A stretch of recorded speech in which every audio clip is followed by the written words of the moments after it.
We've had an upset in every group so far here at the WCS Premier League. Groups A through C happened in the past 3 days. One more group left for this weekend here in Burbank, California. That's coming right up. It will be Group D. Now, there's several interesting things about this group. Of course, we'll get to break that down with Huckett in control here to start things off. But let's talk about the previous groups a little bit. I mean, we've had, of course, the expected Koreans moving out in the first of each group every single time, but then the second seed has been a little bit interesting for all three groups, wouldn't you? Especially yesterday.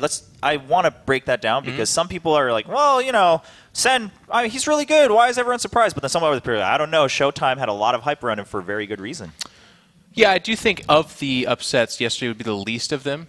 Sen, I mean, it goes back all the way to NASL and like Wings of Liberty period of time where he was doing really, really well and has won big tournaments. He is an accomplished gamer. But, you know, lately he's just...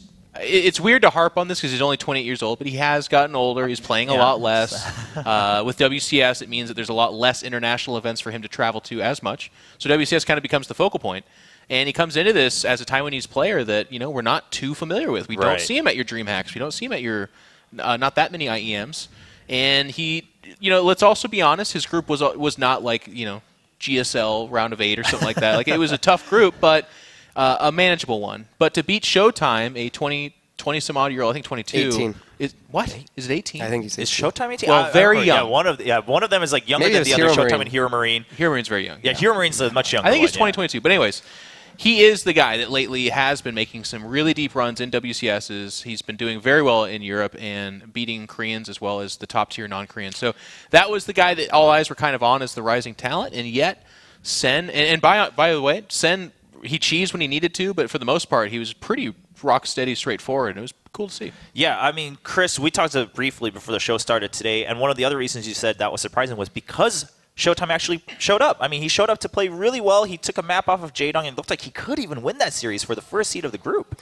Yeah, it was more of how he won that game. It was a long macro game, Cactus Valley, with 30, 40 minutes, the game we casted, and he played it, very well. He could have attacked more. He could have, you know, gone for a quicker game, but he played really passive, really put together. Like, he was confident, and then against Sen, he just, I don't know, he fell apart, I guess. Yeah, well, so that was the story yesterday. Sen eventually makes it through. Of course, Jaedong moving out first in that group. But what are all these players playing for, and what are they up for here in the WCS Premier League? Currently in the round of 32, as we just mentioned. Groups A through C happened in the past 3 days. Group D left here for the Burbank, California studio. E through H will happen in Cologne, Germany in a week or so time. And then they all lead to the round of 16. 2 players from each group of the round of 32 get seeded into another group stage of the round of 16 where it's double elimination. And then it leads into the tense single elimination bracket stage for the round of 8, all leading up to one champion to be crowned in the WCS Premier League Season 3, the last season of 2015. And what do you get if you win all that? Of course, the first prize, the prize money and the WCS points stand out quite a bit. But aside from that, too, I mean, there's a lot to fight for. I mean, each stage makes such a big jump that it's not like it only matters for first place. Everyone's gunning for that. But at the same time, each round is going to matter quite a bit for a lot of these players. Prestige, too, to be honest. You know, if you make it far enough, you know, we still remember Showtime because of his result in the first season where he did make that round of 4 appearance. And that's carried him pretty much for the whole year. Yeah, very true. I mean, we talked about this for some players, like even round of 16. It's something that you're going to talk about the next year where you come in and like, they've made round of 16 last time. Can they get to the round of 8? It's something that you set a bar for yourself for the community to remember you around. Let's take a look at where everyone is then. In terms of that prestige and the WCS points, which of course leads to the global finals at BlizzCon later this year. You can see at the very top of the whole rankings, it's going to be Hero and then SOS being at right that mark of rank 16 where it cuts off from Korea. But for the players that we've seen this week so far, Hydra securing his spot already at rank 6, possibly higher with the points he wins this season. Polt also gunning for a higher seed in the top 16. Jaedong still in the run for it, and today we'll see MarineLorD, Ayaguz, MaSa, and Haas. And it's huge, and for 2 reasons, or well, multitude of ones. But you know, Chober, you were asking Jaedong yesterday about WCS points and how important is it to him, and he was very aware. He's like, I do not have enough. Missed season 1. He's said I'm very worried, and that's just how important BlizzCon is to all of these players, but also something that Chris touched on with prestige. You know, for some of these guys, and in particular this group, even if they win the entire WCS season, they're going to have to show up at Mike Morheim's house and ask for another 1,000 WCS points. They're going to have to win like a dream hack. Like, there's got to be some stuff going on there. So for them, it's not so much the WCS points in Season 3. It's more about, as you guys were saying, making that round of 4, beating a Polt. Imagine the guy that knocks out Hydra. He will be talked about for a very long time if that were to happen. So there is still things to play for. And in StarCraft, a lot of your name and your integrity is built on your success. So it's really important for these guys to do as well as they can. Yeah, again, there are matches that weren't finals that we still talk about to this day, whether it's 2 years ago, 5 years ago. So that's something to keep in mind for these players. Well, let's take a look at what they've been up to in terms of their matchups. Of course, Groups A through C already happening. We know who moved on. Polt, Patreus for Group A, Elfie and Hydra from Group B. Elfie, the big upset there. Jaeyoung and Sen from yesterday. And today, we have 4 players, no Koreans in this group, but still, we would argue, pretty much a big favorite in MarineLorD. And, of course, Groups E through H, as you can see. Only 1 Terran there, actually. Yes. That's something fun to point out. We just found the that dying out. breed of Terrans. Like, we've got Polt going through, and then we're going to have at least 1. Unless Haas, once again, tries to extinct the Terrans. But it's interesting how underrepresented they are here, and it's important that we get a few into that round of 16. Yeah, it will be pretty intense. But they're stacked up today. We'll see lots of TvTs and whatnot, so it should be a fun group. Well, let's meet the players that will be battling for the 2 seeds going out from Group D.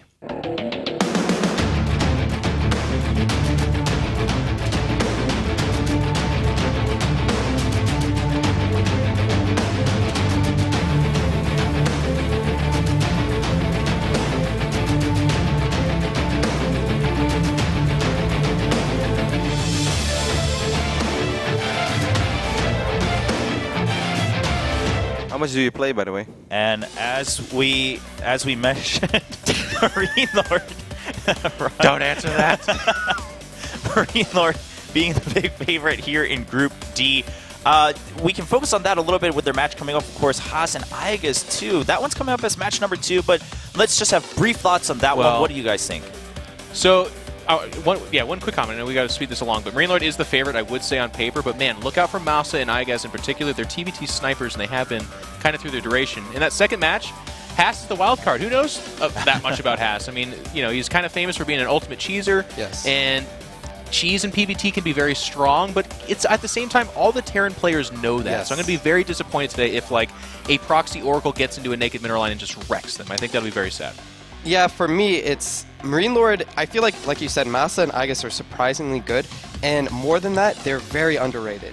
From the outside in, from the general fan perspective, they don't see these guys that often. They see MarineLorD very often, goes to a lot of the European tournaments. MaSa just doesn't. He lives in Canada. There's really not that many North American tournaments. So WCS, that is where he has come. He has chosen this tournament, and he can actually prove himself. And I think he's very good. He's a good friend of mine. He's an amazing player, and I think he's going to really show it today. Yeah, of course, I think you guys bring up a good point. It'll be interesting to see if that comes into play, because MarineLorD, just from an overall community standpoint, if you just kind of watch your WCSs, because you're like, oh, well, every season it comes back, I want to see who gets the most points, you're going to remember this guy, because you always talk about him when you talk about the new European talent, especially from France. It's Little Bao and the MarineLorD always in there. For some people, talk about Firekick along those lines, but MarineLorD, French overlords. Yeah, basically, they're trying to come in and they're trying to say, all right, we're going to try to take the scene by storm once again here towards the end of Heart of the Swarm, and MarineLorD looks ready for this match. He does. He practices a lot with 4GG on the same team as him, and they're kind of legendary practice partners in that way. And here he is. He comes from a very competitive European scene in particular, where like we've been talking about, you've been hearing it all weekend long in this WCS broadcast, but the French scene in particular, Petit Drogo, a name that was left off that list, that is absolutely incredibly good. And in fact, with recent results, he might even be, I don't know, it's hard because they're kind of going back and forth, but it's like, he might be the best. I mean, the fact that they're going back and forth and whatnot is the interesting part, is that they, among themselves, are also such great rivals that they keep pushing each other forward. But MarineLorD's opponent for today, Chris, as you were mentioning, MaSa, not someone to be overlooked just because maybe you haven't heard of him as much in the WCS Premier League. Yeah, but he's a very good player. Even this challenger result, he went up against Bales, and Bales is another player that's kind of been on the cusp of making that premier performance, and then on top of that, he's one of the best Protosses in North America. He's a great player, super underrated as well. So I'm gonna really cheer for MaSa here. I feel like a lot of the North American talent, the younger talent, are right on that level. They're ready to be shot into space. They're rising stars, but they just haven't had the opportunity yet, and MaSa can do that today. And looking at the map picks, Coda actually being left out just as the last map. Not vetoed, but also no one too eager to set that up for their TvT here. It's too bad. It's TvT. I would have loved to have seen Moonlight Madness all of a sudden. I feel like, though, it's more likely that we see crazier maps in mirror matchups because it's not as dependent on the map. Yeah, would make sense. Of course, Iron Fortress, another map we haven't seen too much of, and also the mirror matches, like you mentioned, Chris. We haven't seen too much of that. Now, I know, especially you, Chris, you're not a big fan of the Terrans and their Widow Mines, but just in general, what is your thought about TvT overall right now? It's always a question of build orders. You know, you do get a small advantage here or there depending on what build order you pick. But then on top of that, the big question is, will one player go for more of that bio style? Will one go for the mech? Will they both go for bio, both go for mech? That's going to be the big story here. And then it's going to be, can they change it up, you know? Because it's very likely that these players will either play each other again in the, you know, later in the group, or they're going to play another Terran in the group. And if you reveal too much in the early game, in the early part of these stages, it might come back and bite you in the end if you don't have anything up your sleeve when it really matters. Yeah, you got to expect that you could have some rematches, especially in terms of the matchups, of course. Chris, what do you think for our 3 players here today? Do you know if any of them strictly prefer one style or the other in terms of bio versus mech? I have no idea, actually. I know MarineLorD trades really well against 4GG, and I think he's preferring mech lately, but I don't even know if I should say something. Maybe Igus is watching the broadcast. Oh, fair enough, fair enough. Jeff, what about you? We're going to see a lot of bio. Both MaSa and Igus typically do favor bio in TvT. MarineLorD has been more mech, but that's kind of been more of like a TvZ thing. Should still show up in TvT as well. It's very powerful. One bad fight, though, and you're in a lot of trouble. But that's pretty true with that style anyways. All right, well, let's find out. You guys have told us that MaSa pretty good at that mirror matchup. Is MarineLorD still going to live up to the hype of Europe, though? For our very first game of Group D, it is going to be Nate and Roddy bringing us the game. France has been rising throughout the course of this year, Roddy, but can they take it home with a solid Season 3 finish? MarineLorD has been one of the flag bearers. Of course, Lilbo finished second place in WCS for Season 2 Premier. These guys have been making France look so good this year. Absolutely, and I mean, MarineLorD was only his first Premier League appearance ever last season, and he went straight into the quarterfinals, and of course, he is looking for a repeat performance in Season 3 of 2015. That's right. We are loaded in. As you guys can see, we've got cross spawns on Iron Fortress, and in the bottom left position, we have our first Terran player, the French player representing Millennium. He's MarineLorD, known for probably the longest series, actually the longest couple of series that we had at the Season 2 round of 16 playoffs. His opponent in the Northeast, playing for Root Gaming and representing Canada, he is MaSa. You're talking about the series against Firecake? Both series against Firecake. Yes, indeed. MarineLorD definitely loves to play some mech every now and then, and that goes for this matchup as well. In my memory, I've seen him play bio a couple of times in this matchup, but I was talking with him a little bit in the start of the day, and he said, like, nah, he's like, TvT.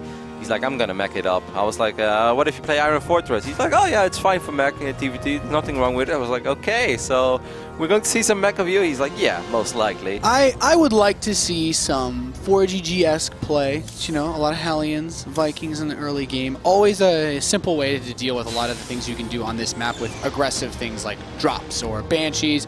The third base is, you know, as a Protoss player, you would agree it's like one of those a little bit further out sometimes. Terran players with bio can catch you off guard and force cancels. If you're going to play mech, you have a similar weakness in that regard. Having one siege tank is rarely enough to just defend that third. You have to constantly be aware of where your opponent goes. So things to look out for in this Terran vs. Terran series. If MarineLorD wants to play that mech style, he's going to have a slow army that's going to be very easy to punish if it moves out into the open, whereas MaSa will constantly be looking for those places where he can dive in and get some damage done. You know, it's funny because I think looking at these two players on paper, a lot of people will favor MarineLorD, probably as an overall favorite for this group. Of course, he made it to the quarterfinals in Season 2, and you know, that helps a lot. And you're often as good as your last performance, Nate. And you know, going by that performance, MarineLorD is very good. Despite the fact that MarineLorD just came back from Gfinity, he didn't really have a phenomenal run there, as he didn't win a single map. Went up against very strong players though. But MaSa, for instance, he's made it to Premier League 4 times already in his career. That's pretty impressive. He's looking for that first appearance in the round of 16. I know that he's capable of doing so. And looking at this group, I think MaSa looks at this group as well, saying, I think I can make it out over here, Nate. Yeah, both players this game opening up a little aggressively. The multiple Reapers coming out of action. Oh, he's going to probably end up losing that Reaper, I think. Yeah, the second Reaper show up for both players, so this one's going to die. Then the Hellion shows up, and a little bit of the momentum actually carries in MarineLorD's favor. Good snipe to turn around and grab that one, but you know, it's so tricky. You do not want to lose it. Now MarineLorD should send his Hellion back. That's exactly what he does. Really well done. He's just like kind of outplaying MaSa here in the early stages. MaSa made a good play there as well as killing that one Hellion or trying to keep the Reaper alive with his Hellion, but both players just doing the right thing there. But MaSa making a small mistake early on. You know, Nate, I always feel early game, if you're walking around with like 2-3 units, keep those units together at all costs. As soon as one unit is separated from the back, you don't want to fight anymore because you're taking too much damage on a single unit and things will go bad from you from there. In TvT especially, these Reaper openings with the quick Hellion off gas first have just gotten so much more popular in the last few months because if you play ladder, then you know it's like, oh, you move your first Reaper out, you run into his Reaper. It's like, okay, we both got kind of late ones, but then the second one shows up, you lose yours. Then the Hellion's there, and you're like, oh boy, 2 Marines aren't going to stop this. And you can lose the game actually very, very quickly. And we see with MarineLorD's follow-up going straight into a good amount of Hellions. If MaSa has his Marines out of position because he's not building any more Hellions, then things can get pretty dicey for him. But that's why he's building this bunker. MaSa recognizes, he says, hey, I don't want to lose this game early, so I'm going to expand, take a third base, and I'm just going to defend. Get a bunker. Don't take any chances. Yeah, MarineLorD actually misreading this a tiny bit so far. He's throwing up 2 turrets, worried about Banshees that he doesn't have to worry about at all. He's not going to be able to do a whole lot over here as one of his Hellions gets picked up immediately. MaSa gets some good shots over there as well. As long as he doesn't overextend, MaSa should be fine over here. Yeah, nice little dance here by MaSa against MarineLorD. Picking off that Reaper. So basically losing nothing and killing a Hellion or 2, getting that Reaper, very nice. And like you mentioned, Nate, that bunker helped out so much there, because if those 2 Marines are exposed and suddenly this becomes a little bit more tricky, MaSa has to be very careful and cautious about how he wants to engage 4 Hellions. But this time, you know, he was able to push out quite a bit of free damage, and at a certain point he's like, cool, now I can actually chase. Yeah, those 2 Marines would have died pretty much instantly, because even though they don't do a crazy amount of damage when it's just 2 non-stimmed Marines, having that bunker there causes it to be non-stop damage. There's nothing you can do about it. Your 4 Hellions aren't going to kill a bunker anytime soon. Good scan there by MaSa, sees everything. MaSa, of course, went for the triple CC build. I kind of feel this has been going okay for MaSa. He didn't really take any economic damage. He's opening up with 3 CCs. MarineLorD misread the build a tiny bit by throwing up a bunch of missile turrets, worried about Banshees that he didn't have to worry about at all. I think if I'm MaSa right now, Nate, I'm pretty satisfied with how this is going. Yeah, MarineLorD's build is still set up where he could go for a big push later on. You swap the Raven building starport onto the reactor, which he has done that the barracks built. Now you build 3 Hellions at a time. We should see MarineLorD get Blue Flame very soon, and this will open up a big opportunity for him when this upgrade finishes to try to push in and kill all those Marines instantly. And even if you have Marauders, even if you have tanks, 30 Hellions are going to crush your face. But is it safe to say that if MaSa survives that push, he has pretty much won the game? Basically, yeah. There's, you know, you look at the things that were set up later. MarineLorD has just now started a 3rd command center, which is very nice for him, but he needs to do enough damage that with this, either he has, because there's 2 ways to look at it. It doesn't actually have to be an attack, but a heavy Viking Blue Flame Hellion setup makes it suicidal for MaSa to try one of those big Terran Doom drops that, you know, you guys may have seen here and there in TvT. It's something that you always worried about when you're playing mech because your siege tanks move so slowly. But MarineLorD's saying, if I just use good control of Hellions and Vikings, I don't need to worry about tanks just yet. It just feels like MaSa has a really good read on this game so far, Nate. He still has that bunker. He's setting up a tank behind that bunker as well. I just kind of feel like he knows exactly where he's up against. He's going to spot this 3rd CC. That's really important for him as well. And now he's going to be aware of the fact, like, cool, mine is so much faster. Yours is on location, though. That's going to help you, but now it's delayed a little bit. Picked up the SFV. I really like how this is going for MaSa. Of course, you know, don't move out with like 3 or 4 bio units. Wait until you at least have 2-3 medevacs full of stim bio units before you ever want to fight against MarineLorD. But I'd say if I'm MaSa right now, I'm absolutely thinking, hey, so far so good. This game is going exactly the way I want it. Yep, he knows basically everything. The Blue Flame, the large number of Hellions. You have to be careful there. Like, this army is... Yeah, this is actually, I'm kind of surprised he's moving out like this. Like, if MarineLorD runs straight up on top of that tank you know, a lot of it comes down to whether those Hellions can splash on the Marauders and, you know, not have that armor do too much for them. I kind of feel with 15 Hellions, Nate, it's going to be hard not to splash on the Marauders. Yeah, well, at this point, you'd have to make some serious work out of it. It's very common with setups like this to just fly those Vikings with that Raven forward, drop turrets on the tank, and land the Vikings. And that's the kind of push that's really popular. But if you want to defend your third base on Iron Fortress, that's a little risky. And MaSa put those depots by his bunker and keeps that tank back because he knows that he doesn't want to be vulnerable in any location. He needs the tank's siege to get splash on those Hellions. You know, I must say, MarineLorD did a really good job of producing SCVs non-stop throughout the entirety of this game. Because he was on 2 CCs for much longer than MaSa was, but he's dead even when it comes to workers. And of course MaSa had to fly over that orbital, but still, I kind of felt that MaSa, with that CC being so much faster, I kind of felt he should have had a few SCVs more than MarineLorD, but that's not the case at all. I do like that MaSa has cranked out so many Vikings.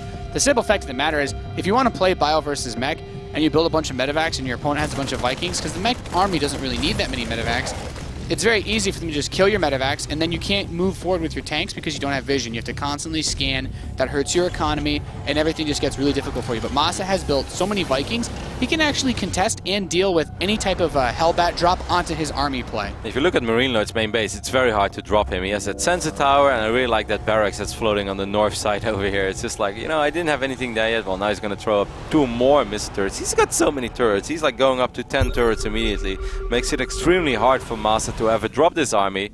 So MarineLorD is basically just saying, like, if you want to kill me right now, it's going to have to be straight up. And running into a mech player, that's running into this would be an awful decision. Like, you need to be very careful. We also have to consider that even though he has that Viking count, MarineLorD has point defense drone off that Raven, but also like that one tank shot. None of this bio is going to get healed. There's no medevacs here. Like, these Marines are permanently damaged. It feels weird to say that, but that's the case. He needs to get medevacs. So if he stims once, then a couple of tanks will shoot one time. Yeah, and all the one shot is bio because none of those Marines are in the green health. That's kind of an awkward push then by MaSa, don't you think so? With 0 medevacs? Yeah, well, he just wants to try to deny from this low ground, which I can understand, but he's really baiting a big push to come out here. There are the Hellbats in those medevacs getting dropped on top of the siege tanks, and with this many Hellbats, there's the point defense drone to let these Vikings win that air battle, man. And he just cleans up the army that's here. The tank's still there, sure, dealing some damage, but now the Vikings are going to win out this trade for MarineLorD, and he still has the tank backbone. And he has plenty of Hellbats as well, so it's not like these bio units can just stim up and pick up the last 2 remaining tanks. I felt that was a very cost-efficient fight for MarineLorD, and he would probably do that all over again. Flo's pointing it out as well. MaSa had a Viking lead once upon a time, now it's 8 against 1. Yep. Ravens are pretty good.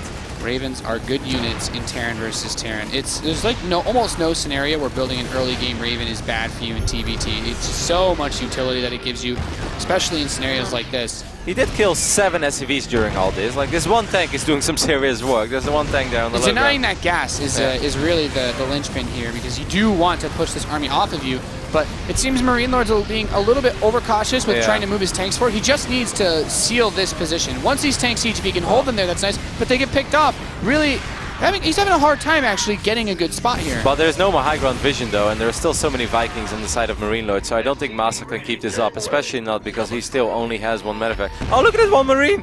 Man, wow, what a guy! That's just smart right there, getting even more worker kills. This tank has got kills. so many kills already. This tank is right now up to 19 kills. He's a hero, and MaSa soon to be a commander, Nate. Soon to be a commander. And during all this, MaSa has been rallying forces across the map. We're really seeing that contain on the mech player as you try to approach max supply with MarineLorD. It's very difficult when you don't have that extra gas. You're building units like Banshees and medevacs that are nice, but you want to keep that tank count nice and high.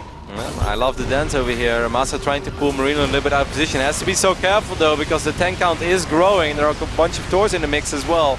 But he was able to get 1 or 2 tanks over there. He's taking his fort base as well during all this. I still feel that how are you supposed to break this, Nate? He's doing a really good job. I just don't think it's ever going to snowball.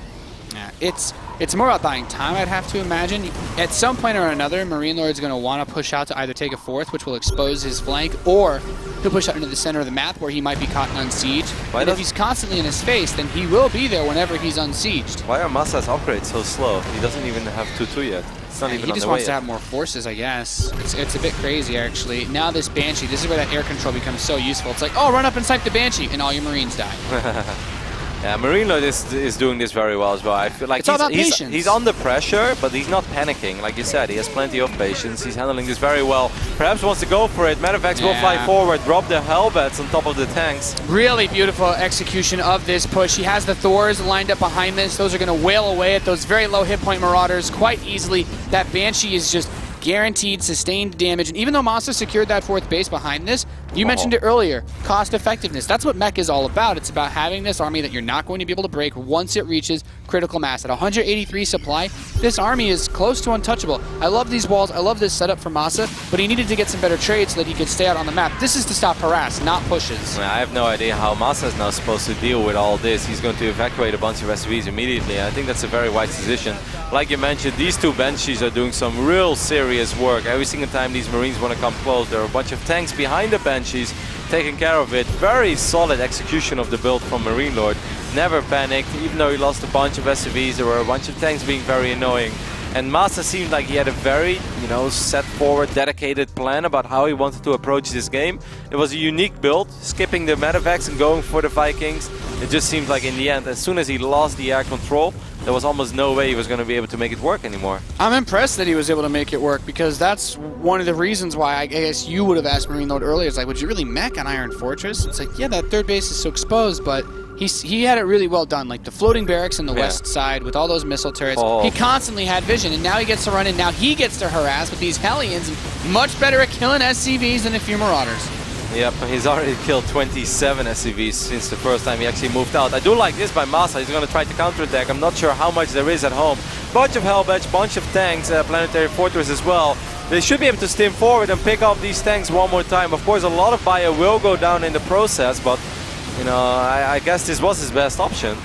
Yeah, well, he's trying to buy himself time, but it's just not enough. GG is called. MarineLorD takes game number 1 against MaSa here, showing, well, the French strength. Honestly, as much as I like MaSa as a player, and all the times I've had to talk, I've chatted with him quite a bit, and as good as he is, MarineLorD is just someone that comes into this group for me as a big favorite, and he just showed why. MaSa did not seem to make any big mistakes. We talked about the faster 3rd command center. His build order was great. He had that bunker set up in time. Didn't take any damage in the early game, and went for this big push. He wasn't slowed down at all, getting that lockdown on the 3rd, and MarineLorD just brushed it off. He's like, yeah, it seems like I got like a fly on my shoulder, and that was pretty much it. No, he did it. I felt he did it really well all along. It's just a very solid, patient play by MarineLorD. Despite the fact that MaSa really seemed to go for this build because he was playing against MarineLorD. I don't think he would ever do this against a Terran if you don't really know his style. It seems like MaSa has done his homework, and he just thought that it would work. Early game didn't really go his way. This build is too popular is the thing, though. So many Terrans are used to seeing this now. That's why, even if you're being defensive, you still open up with 2 Reapers and 2 Hellions off gas first, because it does, well controlled, it can kill you pretty easily. Overall, I think it was a pretty cool game to start the day off with. Of course, we're going to see plenty of Terran versus Terran today. This is our first mirror matchup, by the way, in 4 days of StarCraft II action. Yeah, every day it came in, I was like, okay, maybe we'll have a TvT today. Next day, maybe we'll have a ZVZ. Next day, maybe ZVZ. No mirror at all. And some people would say that's a great day, and they only like watching the off matchups. But those are it's still pretty nice, because Terran versus Terran does give us a lot of these explosive games. Not really too many slow periods, to say the least. I definitely think TvT right now is in a better place than it was roughly a year ago when we casted pretty much every single day. We've moved away from the Doom Drop meta. We've moved away. There was a time where the average length of a TvT that you and I were casting was probably like 11 minutes or something like that. It was insane, especially because TvT had the reputation. Well, even ladder TvT can still be like that quite a bit, but it's nicer that in preparation for series, like a build like MarineLorD's was, or MaSa's, I could say, were both set up very well to do a bit of pressure, but not committed to the point where they just instantly win or lose. This is one more. This is one of these final battles. This was the first battle. If you take a look at the Vikings as well of MaSa, the Vikings were a little bit indecisive. I didn't mention this during the game, but they were shooting at the Medivacs, turning around, shooting at the Medivacs again, and then suddenly they're like, no, let's try to fight the other Vikings. But and then they shot the Raven too, and it's just like, well, now the Vikings win this fight massively, and you're never going to have air control. Yeah, but I think it was almost inevitable that MarineLorD's Vikings were going to win that fight because of the double point defense drone as well, and he was pretty much even in numbers up to that point. There was almost no way that MaSa was ever going to be able to win that. Like, if MarineLorD would have underdone it, or didn't commit properly to his Viking production, if it's only 3 or 4 Vikings, then MaSa could have still won. But The Viking count was very high as well on the side of MarineLorD. He just read the build from MaSa quite okay, and he had all the right answers. Yeah, I mean, MarineLorD went into this game saying, okay, I understand the obvious weaknesses of my build.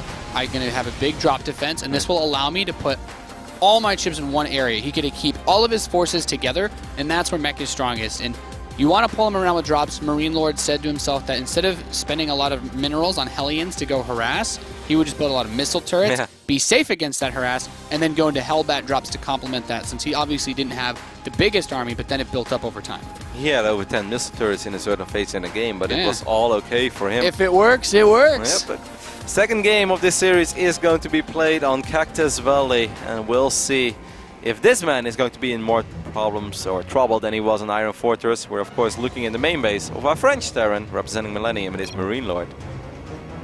Had an absolutely phenomenal run in his first Premier League season ever. You know, last season we were talking about it. It's about time that he gets that far, because he was getting a lot of hype. Didn't have the results, but last season he played great. Yeah, and he's done a really good job of carrying France forward. His opponent, down 0-1 in this first best of 3 here, the World Championship Series, is Root Gaming's MaSa. I believe, don't actually know if he's still been living there, but I know he spent a good amount of time at the Root House in Northern California, so it's he's had time to practice with the teammates and whatnot, and especially preparing with Aiga's, I guess, kind of weird, right? His teammate for this group potentially. It's funny as well because they were in the same group in WCS Premier League Season 2, MaSa and Aiga's. Yeah. It's funny how that happens sometimes. Those Root team kills, man. Hydra had to play against Kelazir, or you could say it's a good thing because it just means Root has so many players qualifying for the World Championship Series. No, there were seasons where I think they had 5 players even qualifying. This season I think it's 4, but I think in the past it's been 5. Yeah, I guess it depends if Major was on Root during that season or not. I was about to make that joke as well, but I was like, I'm not going to go there. Juanita doesn't need that right now. That's amazing. It is cross-map Cactus Valley. Nate, as our resident Terran expert, talk to me. Could this potentially change the way that MarineLorD is going to play here, or are we still going to see mech from him? It's pretty similar in a weird way to like Iron Fortress in terms of you have no ramp leading into your natural. The choke point's tighter, but it doesn't matter as much in this matchup. The third base still feels pretty exposed, and I would say it's going to be even more difficult to stop a push like the one that MaSa did on Iron Fortress if he goes for a siege up on this third base, because both of them, if we take a look at those third base options for either MarineLorD or MaSa, you have this high ground position that you can use to set up, then you move that Banshee forward, and the Banshee's like hitting your base or a couple of Hellions, and if you try to kill either of those, the tanks on the high ground can just rip you to pieces. Do you think that would be his third base? I would rather say it's on the right side of his main. I mean, either one, it still has the same problem. Like, if we look at this base that Flo has their mouse over, like, if we look here, there's still that high ground position that in TvT really complicates things. It just feels easier to defend this one, because then you're kind of just defending a triangle rather than this long linear lane if you would take the base on the north side. Yeah, defending those triangles can be a lot easier. You can put them in just close enough to the center that you can cover all 3 points at once, and then still the missile turrets will also be useful because the ones at your third will help defend your main too. Of course, this goes mostly for MarineLorD. Is there a chance we're going to see MaSa just do the exact same thing of MarineLorD? What's stopping him right now, Nate? I don't think that there's anything wrong with that. MaSa, to me, mostly a bio player, unlikely to go for that big aggression. But if we really think about it, like, MarineLorD's likely to play mech again. It went so well, almost no reason not to. But outside of that, I'm honestly not sure. Like, MaSa should try to switch it up. If he does the same build as the last map, I think it'll work better, but still pretty risky. The other thing about that third base that you mentioned is you can siege the natural from the low ground if you take that. If you take the other base as your third. MarineLorD is definitely switching it up. Of course, in the previous game it was Reaper Hellion, or Reaper Hellion. This time it's going to be pretty quick Glock Banshee, most likely. It could be a super quick Raven as well, but it kind of feels like it's shaping up for some Banshee arrest. Yeah, I can see it. It's also possible that if you really wanted to go for a Raven again defensively, you could. Okay, there's Cloak. Yeah, so Banshee. Never a bad play. If you're the kind of player that can do good control, like Bunny, I think is the guy that always shows it. Does he have to be careful being Nate with a Hellion and 2 Reapers? Yeah, it can be really tricky. The Hellion actually getting a good amount of splash damage on the Marines. This is what I was talking about, these 2 Reaper sick builds. micro by MaSa, man. He keeps everything alive. Yeah, he has the SCV here too, so he can actually fix that Hellion up while the Reapers regenerate their life points. Wow, what a play by MaSa. This is going to get a little bit dicey. MarineLorD knows it as well. This is what I was talking about. Oh my god, this could really snowball out of control. Yeah, he needs to be very careful. I mean, that Banshee is going to be out in roughly 10 seconds, but he's rallying it across the map right now. I don't recommend that. I'd say keep that Banshee at home for a tiny bit. 2 Hellions and 2 Reapers. Yeah. Once you kill those Marines, the Reapers run into the mineral line, and then the Hellions go to work elsewhere. Now the Banshee is here. Very important to have this.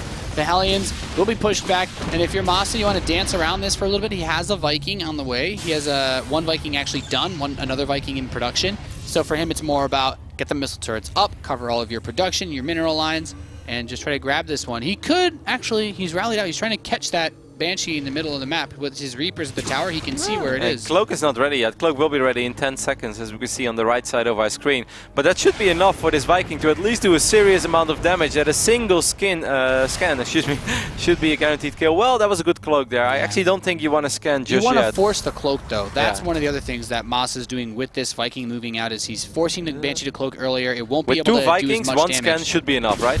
Yeah, I think so. He's going to catch it very much so on the end of that scan. Gets it. That was really close, actually. Yeah, you know, for those of you who don't know, if a Banshee slips out of that scan range prior to being hit by those Viking missiles, it's actually invincible. Yep. Fair Dragon recently made a graphic of that thing. Yeah. That's like it's always your fear. That's one of the most frustrating moments in any TvT is when you think you're about to kill that Banshee. Wow. I thought for sure one of those units was dead. But that's one of the worst feelings is when you're like, oh, I'm going to kill the Banshee, and then it slips by and you're like, ah. It's a bad feeling, Kevin. It's worse with Dark Templars, though, isn't it, Nate? Well, everything Protoss-wise feels worse when it kills you. I know. I can confirm. I hate Oracles too, Nate. As long as we both agree on that one. The Banshee, for a split second there, was in range of this missile turret. At least the detection range. Of course, the detection range is a little bit bigger than the attack range of the turret. So MarineLorD knows he's not going to be able to do a whole lot of damage with his Banshees anymore, but he forced out a bunch of turrets, and he kind of knows what he's playing against. And that Banshee did keep him safe early on, because if he wouldn't have had the Banshee at home, those 5 Marines would have been in a world of trouble against 2 Reapers and 2 Hellions. Yeah. And, you know, 3 command center follow-ups for everybody here. That Marine trying to maybe do a little bit of baiting into that that Widow Mine. The Banshee's going to come back, actually, so could possibly kill either the Hellion or the Reaper. Take your poison. Both units are very fast, though. Yeah. That Banshee, man. Power. Ooh. I actually thought he could have killed one of them. The he's going to take the shortcut, Nate. He's going for the interception. Man, I wish that I could have a real-life jetpack that would be faster than a helicopter. Wouldn't that be amazing? I'd buy that toy in a heartbeat. That does sound pretty awesome. I know you would order it on Amazon the day it opens up, Nate. Yeah, man. Get that same-day delivery of my jetpack. It's like, how cool would it be? Like someone takes a helicopter, you wave at Kobe Bryant in his helicopter, you're like, well, Kobe Bryant, I've got a jetpack. I'm actually faster than you. MarineLorD's opened up with a lot faster Vikings, you know, relative to everything else that he's set up in this game. He's not playing with Hellions at all, because I imagine his biggest fear is dealing with some sort of aggressive drop play. And once he gets situated on 3 bases, we'll see him switch into heavier missile turrets, and still very light on the Hellions. He knows that MaSa is not likely to be vulnerable to like a Hellion run by, so he'd rather invest his money somewhere where it will actually pay off for him. It's going to get tricky for MaSa once oh, look at that. MaSa has to kill one of his own tech labs in his main base. Quick flow, quick. There he is. He had to fly over, I think, the factory was, because the tanks were stuck. And even when he lifted up the factory, he was still stuck. I don't know why he just didn't Breaks my Terran heart, Roddy. Why wouldn't he only just... happens to us. Spilled the add-on on the other side. The dream. I think he could have kept it alive, lift up the starport temporarily, get the tanks out. Yeah, but doing that endlessly is really Jimmy wrestling. But for, I think Marauders could fit through, though. Marauders are smaller than tanks. That is a reasonable solution. Yeah, so then you could use one of your Rexes. Penny saved is a penny earned. The 25 gas. If he loses this game because he's missing 50 minerals and 25 gas, I don't know what I'll do. I know what I will do. Make a shrine to your Terran knowledge, Rotterdam. I promise. 2 more factories go up for MarineLorD, as he's probably quite pleased with how this is going. Any mech player in general, as long as nothing crazy is happening for the first 15 minutes of the game, you're happy. Yeah, you're kind of happy, you know. Just don't attack me. Take your time. Whatever you want to do, let my supply go up. Because mech, it's like this magic number. A mech army of 120, 130 supply is just not that scary yet. They don't have enough units to cover everything. Yeah, it's like once you hit 160, you know, you're going to see some real stuff, that's for sure. that's when you know you're pretty much safe to leave a couple units behind and start moving out as well. And then it's also like, it's kind of like this milestone mark. If you reach 160, 99 over 100 times, you will be able to max out as well in that game. And and that's of course where mech truly shines, and where it's going to be hard for those bio units from MaSa to make the difference. Yeah, with this many Vikings, the constant air production is so nice with the Raven that has maxed energy too.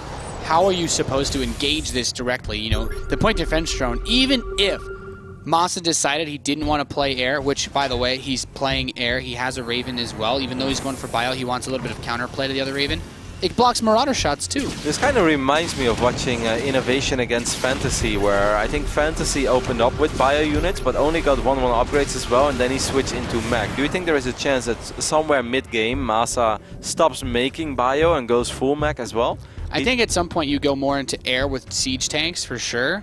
But it also comes down to where he invests in his upgrades, because his armory is coming in a little bit later. So if you're behind, that really hurts the siege tank, because when siege tanks are fighting against each other, it's 4 shots to kill another tank until you have +1, and then it's 1 less shot. So you win those fights very easily if you're MarineLorD and you're up a whole upgrade. Like, what excited me as a non-Terran player from watching that style is that I kind of get it, right? Like, you use your mobility of bio at first to get your tanks in better positions, and you make it hard for the mech player from the get-go to really be everywhere, and you get like a soft contain off sort of, and you get a nice little, you kind of corner him on his side of the map. That's kind of what Fantasy was doing. And then on a certain point, he just stopped making bio altogether, and he just only rallied tanks and Vikings and Ravens across the map. And I just thought it was a very smart playstyle. He made it work as well. It's a very good way to play. It's very, very good. Bio units are never going to win you a late game TvT engagement. It's going to be all about the Vikings, siege tanks, and Ravens usually. In this fight, we really see just the point defense drone coming into play, denying the shots of both of those forces, and it's just so weird because even if they trade out the air armies, it's still very difficult to actually push into the other player. I mean, it's good enough for MaSa in a way, I guess you could say, because he wins that fight with 3 Vikings remaining, but the scan goes down immediately for MarineLorD, so he does get a couple volleys off on these tanks, and cross map, it's going to be very hard to reinforce for now, because MaSa won that fight, but he didn't win it decisively. No. Knocking out the air force of the mech player is always nice, because what it does mean is MaSa can try to squeeze out a few medevacs to heal that bio. But MarineLorD notices this. It's like, you don't actually have that much here. It's like, get out of here. I'm going to kill your siege tank. I'm going to kill everything that you've got over here. These tanks still doing quite well from MaSa, getting at least 2 tanks, maybe even 3 in the end. It's just 2 for now. As these 2 Vikings will have to retreat because Big Daddy Thor has showed up to the party. MaSa is reinforcing with a lot of bio units still. Doesn't have too many medeffects. His upgrades are a lot quicker, by the way. You remember the previous game? He started +2 attack at the 18-minute mark. This is the 17-minute mark, and +2 attack is almost done. That should have a reasonable impact, right? Yeah, and here's the other problem now. Without that air army to really help push the position away, he's in a lot of trouble. The third base is, like I said, you have the tanks in that high ground position. We talked about it at the beginning of the game. The tanks are on that high ground spot. His 4th base spread him out, made him more vulnerable. Now he needs to siege up here, but it's still so difficult to get a good spot. He needs to drop the Hellbats on the siege tanks. He will do that, but this spread's still quite nice for MaSa. But MarineLorD, the tank positioning just in time to defend him. The Hellbat drop was tantamount to his victory in this fight. He's going to try to get a couple of these Marauders as well with these Hellbats that will be unloaded. Look at this one Marine trying to shoot down the medevac. Force fields! But it's not going to happen. Really well done. MarineLorD just crushed MaSa there. It looked like MarineLorD was a little bit out of position, but he just made all the correct moves there. And MaSa perhaps getting a little bit overeager, but MarineLorD couldn't have handled that any better. It was really nice. If you had to talk about what makes a mech player good, it's how they handle that lack of mobility. It's what they mix in to deal with being slow. And in this game, it's these Hellbat drops. They just do so much burst damage, and they really shine in these fights where the tanks aren't sieged up yet. 2 Vikings showing up. That's good news for MaSa as he took out one of these medevacs. But where's the Thor? Yeah, it's still there. It's doing a little bit of extra damage. Boom! In the end, it was 2 Vikings for a medevac and a Viking. So still important to keep that ability to throw these medevacs around. If the Vikings had survived, then that's where things can get really, really tricky. Double drop's going to be sent towards the northwest side. The 4th base is a planetary, but look at MarineLorD's main base on the north side. There's just so many turrets there. It's a ring of turrets. He's like, you want to drop me? Go ahead, man. Just good luck. Give it your all. Yeah, good luck, Commander.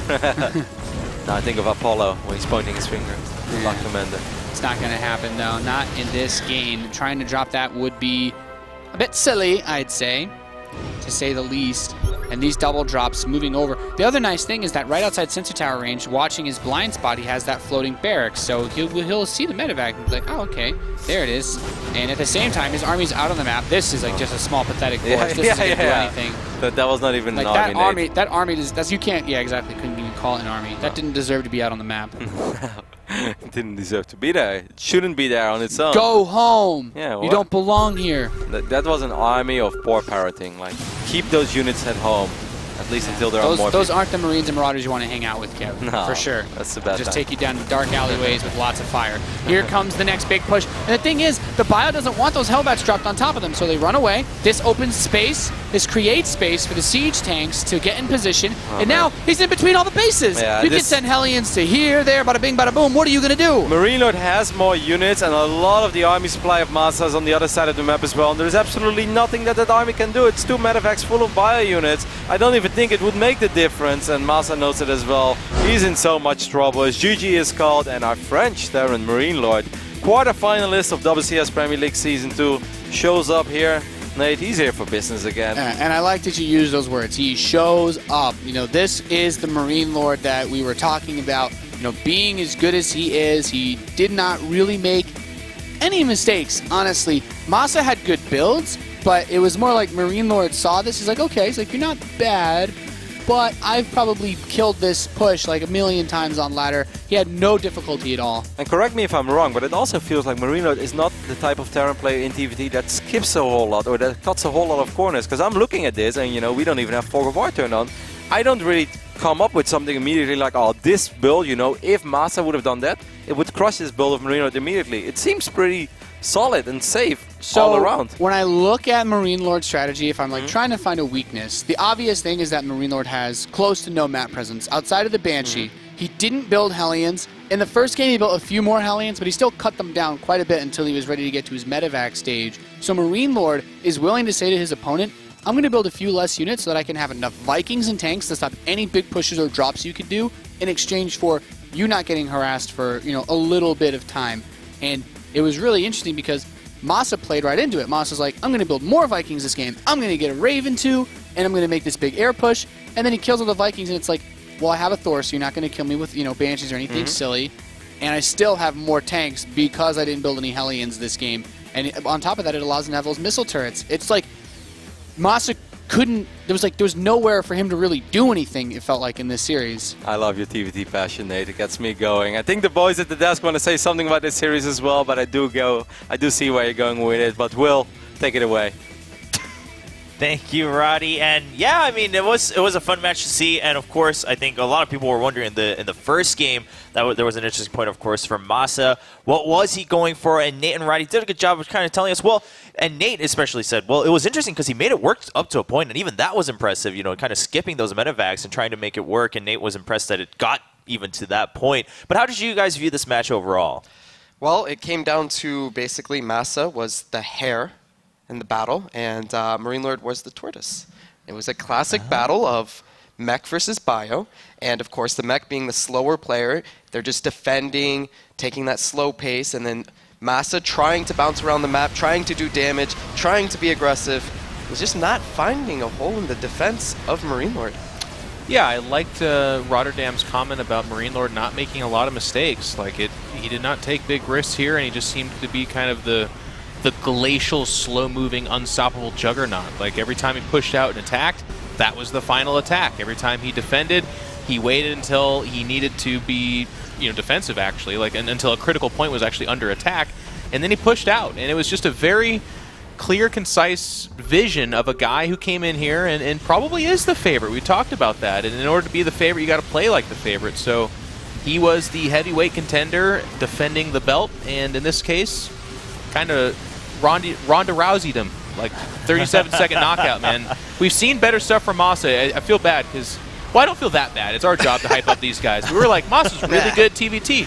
And in this series, MarineLorD, you know, he made him look underclass. I mean, yeah, MarineLorD definitely made it seem easy. Like you said, it seemed like he was just playing his own game, right? He wasn't too concerned about what MaSa was doing. As Nate mentioned, if you were to pick out a weakness, it would be that maybe he didn't have as much map presence. But it seemed like MarineLorD was like, you know what, I don't need it, because I know what I can defend. I know how to deal with the space around me, and that's all that matters. Yeah, exactly. the strength of mech has always been just defend. You know, you have all these great late game units. You have the tanks, the Vikings, the Ravens, even the Hellbats are going to be far superior to the bio player that only has really Marines, Marauders, and Medevacs, and sprinkled in tanks. But as long as you can max out, you can go to that late game composition. A 200 army of mech versus a 200 army of bio, mech will always win. And MaSa could just never find the hole in the perimeter, as you were saying, Will. There's just, MarineLorD's defense was impeccable. Yeah, it played it out really well, and I like that you keep bringing out the point with the fact that the bios, I mean, they kind of even look like they're scrambling against the tanks, right? They're trying to stim in, and then they get hit by a tank, and they're like, oh, well, actually, that just like doubles their stim damage. And they run back out, they're just scurrying back and forth, and as you guys mentioned, MaSa just wasn't able to do the damage he needed earlier on to make it worth it. As Nate and Roddy were saying during the game, too, I mean, there were trades, but it seemed like Roddy put it a nice way, I think, every time was the fights that MaSa won were not decisive enough for him to really consider it a victory. It was like, all right, well, you got out with 2 extra units, but what does that really mean when MarineLorD's technically going to be already ahead if he's building more tanks and all the Viking power that he's going to have over your airspace? So MarineLorD going through, I mean, kind of as you guys might have expected, and maybe everyone at home too, in that first match. Do you think overall, as Nate and Roddy were saying, this is the MarineLorD that can potentially go all the way? Because if MarineLorD wins this whole season, like, he actually has an excellent chance of making it to the global finals. Okay, yeah. That's a big F. He was like, he was like groups. Yeah. Well, yeah. You went way big picture. Then I was like getting off that train so quick. Joe, I was like, whoa. It's like, Jeff was like, yeah. Here's my ticket, and he's like, oh, this is going to Paris. Oh no. He could do it. Not me. Not that far just yet. We are still just in the round of 32. We haven't seen all the players yet, but at least in the groups, you think it's like, all right, as expected, should be a cruise control here for MarineLorD. Well, yeah, but it's just the first group, and I want to. My estimate is that MaSa's going to warm up, and I think we're going to see better stuff from him. I do think MarineLorD is the best player in this group, but with this format, it's really nice. 2 players advance of 4, so I hope MaSa kind of recollects himself and shows better games, because we'll see how this next series goes. But Iagaz, I think, is a very good TvT player, very dangerous there. But maybe not as good as MarineLorD, so that's a little bit more of a doable match. And then Haas is the wild card, and Terrans have gotten conditioned, you could say, very well into defending cheese. All right, well, it's time to find out after this break, of course. Haas is going to show up to play, but how is Iagaz going to deal with that one right after this, ladies and gentlemen?